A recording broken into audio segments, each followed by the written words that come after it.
With the last rental, the fuel prices started going up. It was starting to get a bit tight. I was also aware that electricity prices were going to go up, and I was already starting to think, how am I going to wangle that one? When then we got notified that they wanted to increase the rent on top of that. And I just knew that was not sustainable. So rather than blacklist myself, so to speak, putting myself in a situation that I would get into financial strife, I didn't renew the lease. Down in here, I'll show you my lovely tent. We have the wonderful bedroom suite with a good old camp stretcher. And in here, we have my kitchen on this side, and this side is my wardrobe and storage area. And that's how we live. Kelly Ruckett has always been house proud and organised with her finances. She never imagined she'd be living in a tent. Hello. G'day, what you doing? You kind of think of homeless people as people who find it very difficult to pay bills and to manage their finances and to keep a place clean and tidy. So it is surprising to me that someone like Kel could end up sleeping in a tent. You just got to basically grin and bear it. John Clark has been working with Kelly on her mental and physical health on and off for about 6 years. She has chronic disc degeneration. Trying to get in and out of a stretcher bed, it's a mission.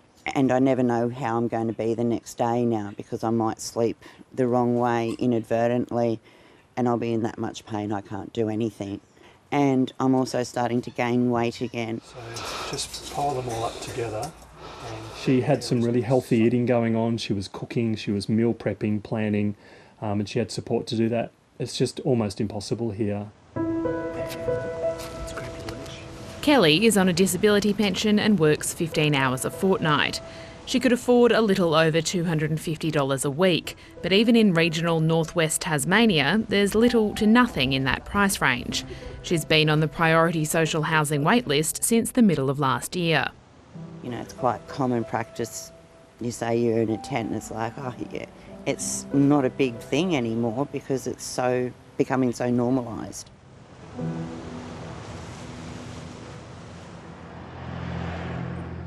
We know that people are increasingly sleeping in their cars.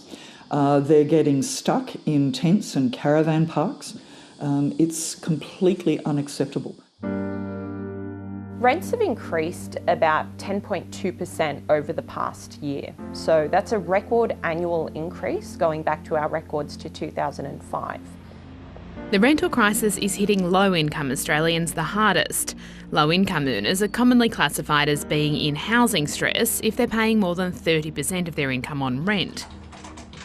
Based on that, CoreLogic analysis shows only 1.2% of housing stock would be affordable for the bottom 25% of income earners in Australia. It's worst in capital cities, but still tough in regional areas. There are people who can expend more of their income on rents or bid up rents, but at the end of the day, people on lower incomes only have so much that they can dedicate towards their housing costs. Affordability is one thing, but availability is also a challenge. Nationally, we've counted about 37,000 rental listings available across Australia in the beginning of the year, and that sounds like a lot, but historically this time of year you'd see about 50,000 rentals available. So this is another indication about how tight the rental market is. I live in a 4-bedroom house with my 3 daughters. I think I've been here for almost 7 years. And we've been evicted with a no grounds termination, 90 days, which is also already up. It's a horrible feeling because we don't know where we're going to end up. Jessica Biles has been looking for a 3 or 4-bedroom rental on the outskirts of Sydney since October. On her disability and family support pensions, she can afford about $580 a week. Going off this, I probably won't even be able to get a 2-bedroom house. And how does that make you feel? Pretty shit, because I can't own a house, I can't rent a house. What do I do? What about you? Good. How was your day? Good. Yeah, good? Yeah. Yeah? I don't even know what to tell them. Like, when are we moving? Where are we moving to? Guys, I don't really know. I can't tell you because we don't have an answer yet. It's the fear of the unknown. Yeah.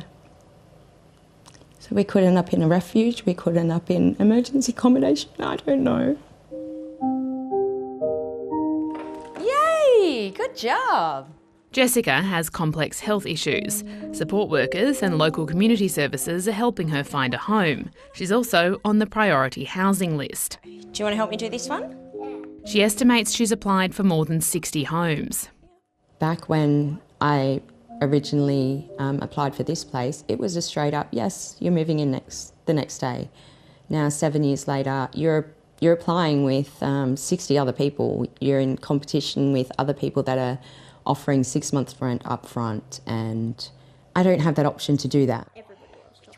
Quite frankly, the expression the Hunger Games really is describing what's happening so often. If a property becomes available for rent, then people are outbidding each other on the street. There are concerns the market isn't going to get any easier for renters in the short term, with migration picking up again, but new dwelling approvals down year on year. The federal government will introduce a legislative package to Parliament this week to establish a housing future fund that Labor says will enable 30,000 new social and affordable homes to be built over 5 years. I know how tough it can be. I've been there. What we need to do is get more homes on the ground as quickly as we possibly can. We need some short-term, quick-fix solutions as well. They will be expensive, but this problem is more expensive because governments have ignored it for decades. Many of the things that affect the private rental market are actually the responsibility of state governments.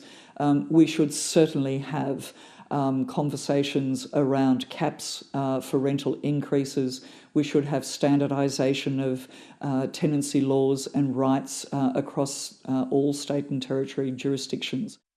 We know that we need to work with the other tiers of government, particularly those tiers of government that have more levers available when it comes to some of these systems, to work together. There's no tier of government that's going to be able to solve this alone. There needs to be more of a focus on housing being a basic human right versus investment, whereas I think that balance is now tipped. The investment's more important than the basic need. It needs to come back down to that balance. That's what saddens me and angers me, that, there's so many of us in this situation and it's like we don't matter.